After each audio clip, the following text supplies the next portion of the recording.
Hello and welcome to the video. This is my first look and review of this thing here. I've been lucky enough to have this RaceWhoop30 from HGLRC in for 3 or 4 weeks and been flying and testing it and also playing around with it as HGLRC has been tweaking the tune.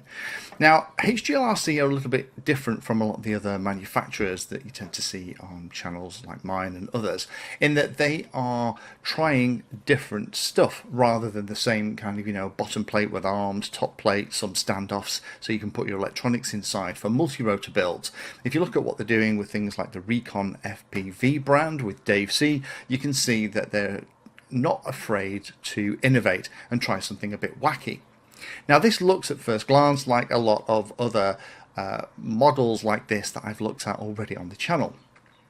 However, when you look a bit closer, you realise that there isn't a frame as such holding the motors in place. The motors are bolting directly into the PCTPE 3D printed vents that go in here. They've also decided to go with the big trend at the moment, which is put loads and loads of blades on the props for maximum thrust. So the layout of this is a bit different. Now I haven't seen a layout like this, but asking around, it looks like it's a design that you come across with French pilots. I think they've been using things like this and been using it to fly stuff like bandos. And the model is, this thing is pretty much all aimed around power and protection rather than stealth and endurance. So let me unbox it and talk about some of the specs.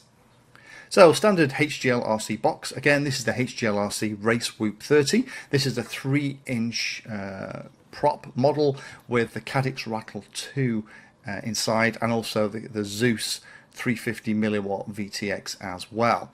Now this is the analog version, so it has a wheelbase on the frame of 147 millimeters and the size is about 200 by 200 millimeters. It's an F7 based flight controller in here. We'll see that in a second when we plug it in and have a quick check. It's available in both a 4S and a 6S version. I've got the 4S version here. It's a Zeus 28 amp BL Heli ESC in the middle of this thing, so the 4-in-1 setup. Peak current is 35 amps. You're going to need quite a chunk of that to actually hover about. It's quite a hungry beast. Again, it's the Zeus Nano 350 watt VTX at the back. Cadix Rattle 2 camera that performs quite nicely.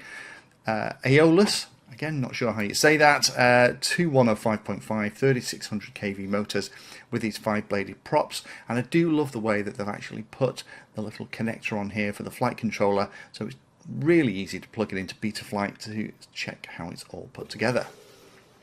Gemfan D76 3-inch 5-bladed propellers. There are 2 sets in here, which is good. Although this is built to be robust, I have actually broken a prop in the playing that I've done here. So although this is quite a chunky, well-protected beast, if you do have a nasty crash, the clearance around the props from the ducts isn't a lot. It's very easy for them to get caught and damaged. Recommended battery for this thing is an 850 to 1300 4S pack on this 4S version. I've been flying it with a 1300.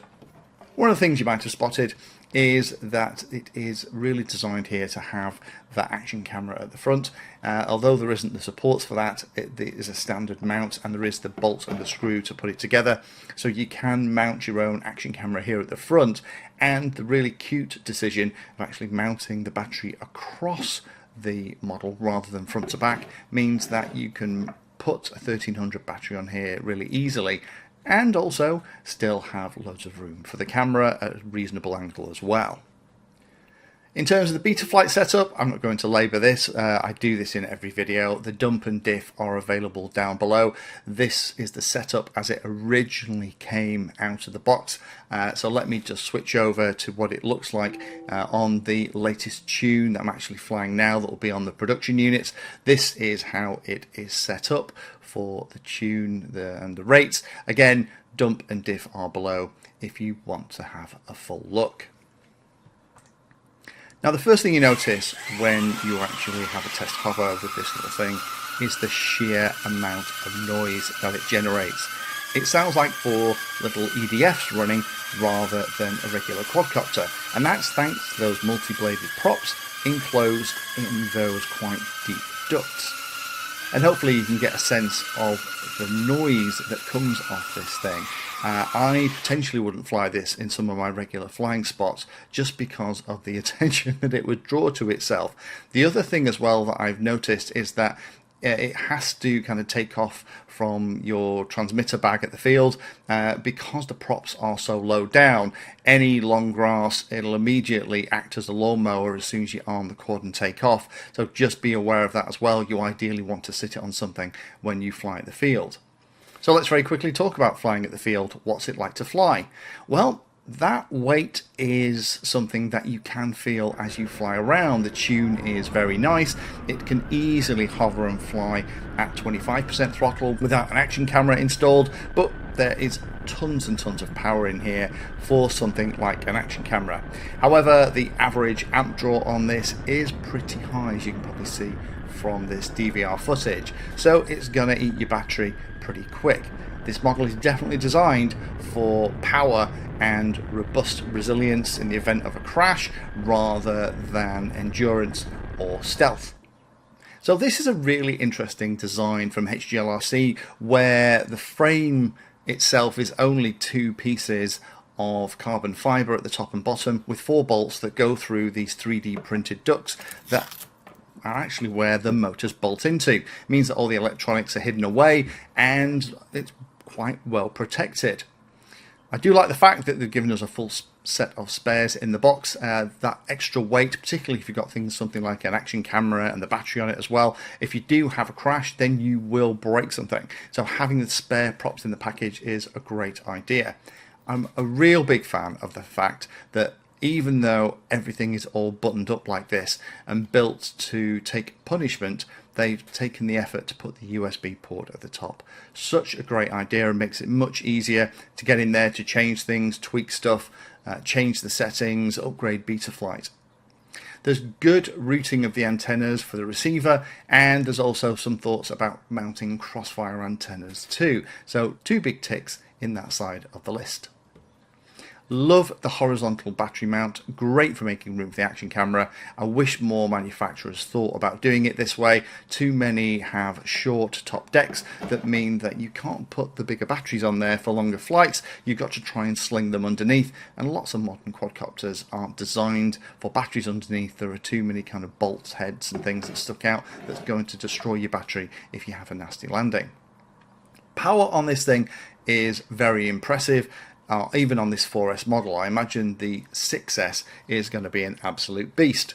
And the tune is good, but the model to me does feel heavy in the air. When you're changing direction, you are going to have to be, even with extra power, just a little bit more aggressive on the throttle to arrest the momentum and to change direction quickly. Noise is a lot for this size with those multi-bladed props. It is something you can hear even at the other end of the field, so be aware of that if you're thinking of getting one.